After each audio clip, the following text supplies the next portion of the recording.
Pour assurer un développement harmonieux du territoire national, le Conseil interministériel sur l'aménagement du territoire du 23 janvier 1997 avait adopté le Plan national d'aménagement du territoire du Sénégal.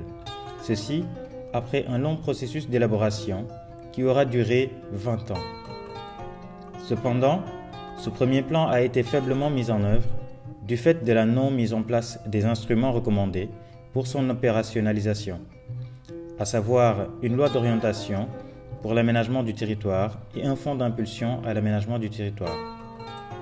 Ainsi, le territoire national reste encore caractérisé par des déséquilibres territoriaux importants, marqués notamment par l'hypertrophie de Dakar, qui représente 0,3% du territoire national et concentre près de 25% de la population, domine l'activité économique et concentre les grands équipements. Cette forte concentration des populations et des activités, combinée à une faible maîtrise de l'urbanisation, a entraîné la naissance de bidonvilles et une dégradation du cadre de vie. En ce qui concerne l'accès aux services sociaux de base, il existe de fortes inégalités territoriales, notamment entre zones urbaines et zones rurales.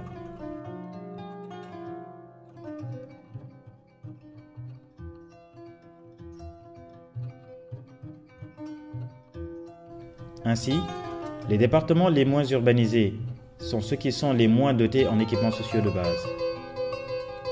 Également, la forte pression démographique et la jeunesse de la population entraînent un déséquilibre entre la demande et l'offre et constituent un défi pour tous les pays en voie de développement.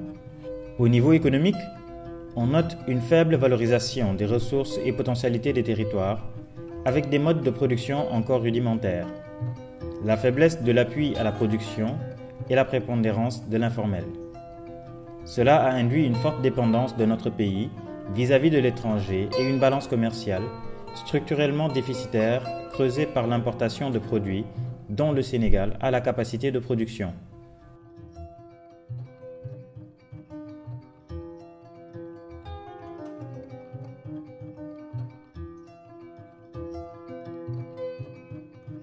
Le déficit d'anticipation dans la programmation des infrastructures et équipements structurants a entraîné un renchérissement des coûts occasionné par la libération des emprises. Également, le déficit de planification a entraîné une occupation de zones à risque qui rend vulnérables les populations et notre appareil productif dans un contexte de changement climatique. Pour relever ces défis, Son Excellence M. Macky Sall, président de la République du Sénégal, à travers le plan Sénégal émergent, a dégagé une vision qui permettra d'atteindre l'émergence à l'horizon 2035, autour des valeurs fortes que sont la solidarité et l'état de droit.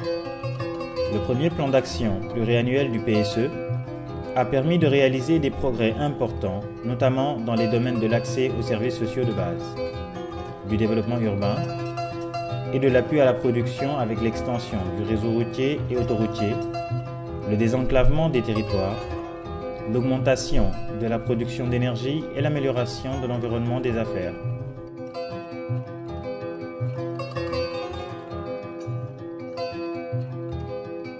Dans les secteurs productifs, la transformation structurelle de l'économie est en marche. L'augmentation graduelle des productions dans presque tous les secteurs a permis de réaliser de bonnes performances macroéconomiques avec une croissance du PIB qui est passée de 3,5% en 2012 à 6,7% en 2016. Dans le cadre du deuxième plan d'action pluriannuel du PSE, ces acquis seront consolidés et de nouvelles initiatives sont déjà lancées. Le plan Sénégal émergent est accompagné d'importantes réformes, dont l'acte 3 de la décentralisation, qui vise à organiser le Sénégal en territoire viable et compétitif, porteur de développement durable. La première phase a posé les premiers jalons pour le renforcement du cadre de gouvernance territoriale, avec notamment la communalisation intégrale et l'érection du département en collectivité territoriale. La deuxième phase de la réforme est consacrée au renforcement des moyens des collectivités territoriales, à l'amélioration de la cohérence territoriale et à la mise en place d'une stratégie d'aménagement du territoire capitalisant sur les acquis du PSE. C'est dans ce cadre que l'Agence nationale de l'aménagement du territoire, sous la houlette du ministère des collectivités territoriales, du développement et de l'aménagement des territoires a conduit l'élaboration du plan national d'aménagement et de développement territorial. L'objectif de ce plan est de développer le Sénégal à partir de ses territoires par une bonne structuration de l'espace et une valorisation durable des ressources et potentialités des territoires. Le processus d'élaboration du PNADT, lancé le 30 décembre 2014, a été participatif et inclusif et rythmé par une série d'ateliers et de rencontres avec les acteurs nationaux et territoriaux. Les travaux ont mobilisé les services techniques de l'État, des experts nationaux et internationaux. Les techniques d'analyse spatiale les plus avancées ont été employées et ont permis d'avoir une bonne connaissance du territoire. Le PNADT est bâti autour de 5 axes d'intervention, dont l'environnement et les ressources naturelles, la démographie et les dynamiques spatiales, le système productif et la gouvernance territoriale.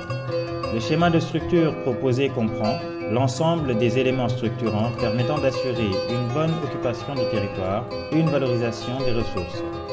Ainsi, pour promouvoir une armature urbaine équilibrée et un accès équitable aux services sociaux de base, il a été proposé une hiérarchisation fonctionnelle des établissements humains comprenant 5 niveaux. Le premier niveau est constitué de Dakar, qui est une métropole internationale qui va rivaliser avec les grandes métropoles africaines et mondiales. Le second niveau est représenté par les métropoles d'équilibre qui doivent contrebalancer le poids de Dakar et promouvoir l'émergence de pôles de développement à l'intérieur du pays. Les autres niveaux constitués des métropoles régionales, des villes secondaires et centres relais permettront d'assurer une bonne polarisation de l'ensemble du territoire national. Chaque niveau de la hiérarchie doit être doté d'une grille d'infrastructures et d'équipements lui permettant de jouer son rôle. Pour l'occupation du sol, le territoire est divisé en 14 grandes zones d'affectation, définies en fonction de l'aptitude des terres, de la disponibilité de l'eau, du couvert végétal, des potentialités minières, mais aussi de la sensibilité écologique. Pour chaque grande affectation, les filières à fort potentiel de développement ont été identifiées. La carte des grandes affectations du territoire constitue un outil de base d'aide à la décision pour la territorialisation des politiques publiques.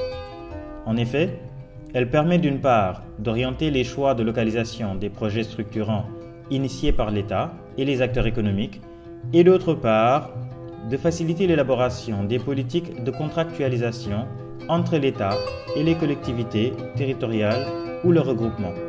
La valorisation des ressources territoriales sera impulsée à la base à travers les centres secondaires stratégiques définis comme étant les établissements humains susceptibles d'être dotés d'une fonction stratégique grâce à la valorisation d'une ressource spécifique. Cette approche s'inspire notamment des exemples de la compagnie sucrière sénégalaise et de la station balnéaire de Saly, qui ont permis d'impulser le développement des localités de Richard Toll et Mbour. Ainsi, en se basant sur les ressources et potentialités des territoires, près de 10 catégories de centres secondaires stratégiques ont été identifiées sur toute l'étendue du territoire. Les centres agro-industriels sont orientés vers la transformation des produits agricoles, forestiers et des productions animales. Les centres industriels visent l'exploitation et la transformation des ressources minières et gazières et pétrolières. Les potentialités touristiques des territoires, elles, valorisées à travers différents types de centres touristiques. Les centres d'excellence artisanale permettront de structurer et de moderniser l'artisanat dans les localités dotées d'un savoir-faire reconnu en la matière. Les autres centres secondaires stratégiques sont essentiellement constitués de pôles de services et de commerce permettant de fournir des services spécifiques d'appui à la production. La mise en œuvre des centres secondaires stratégiques permettrait de promouvoir un développement territorial diffus et un développement industriel inclusif basé sur la valorisation durable des ressources et potentialités des différentes zones du territoire. Ces centres secondaires stratégiques, associés aux pôles économiques de premier plan constitués des métropoles, permettront d'asseoir une bonne structuration économique du territoire. Toutes les parties du territoire et les principaux établissements humains seront connectés par un réseau performant et multinodal d'infrastructures de transport. Ainsi, le réseau routier sera densifié,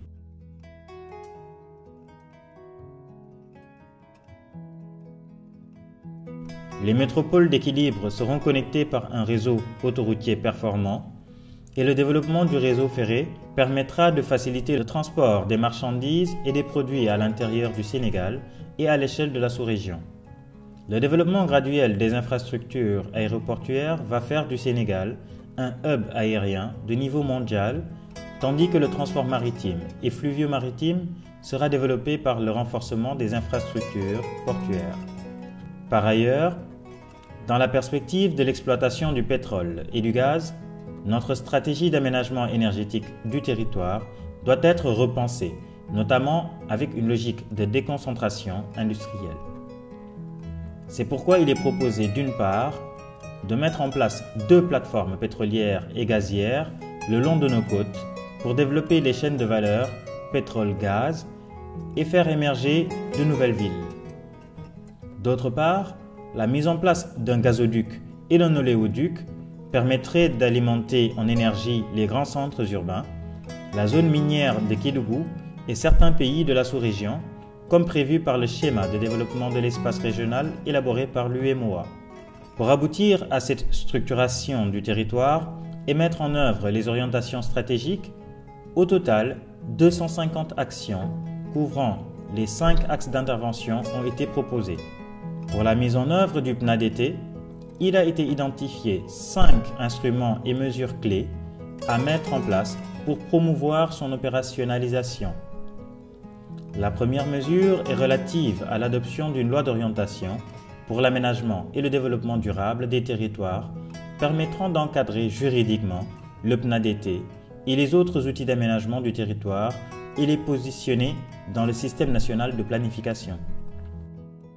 Et face au manque de moyens des collectivités territoriales, il est proposé de mettre en place un fonds d'impulsion à l'aménagement et au développement territorial pour financer notamment l'élaboration des documents de planification au niveau territorial qui constituent des instruments clés de mise en œuvre du PNADT. Par ailleurs, pour veiller à ce que l'implantation sur le territoire des nouveaux projets structurants soit conforme avec les orientations du PNADT, il est recommandé d'instituer un visa de localisation. Également, il est proposé de mettre en place un nouveau dispositif de gestion foncière intitulé « Zone d'aménagement différé », permettant de sécuriser les assiettes foncières nécessaires à la réalisation des futures infrastructures, équipements collectifs et zones d'activité prévues par les documents de planification spatiale.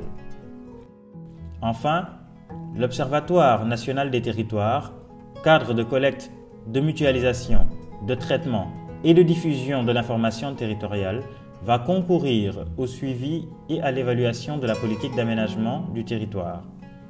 Il permettra d'assurer le suivi des dynamiques des territoires et constitue un outil d'aide à la décision pour l'ensemble des acteurs.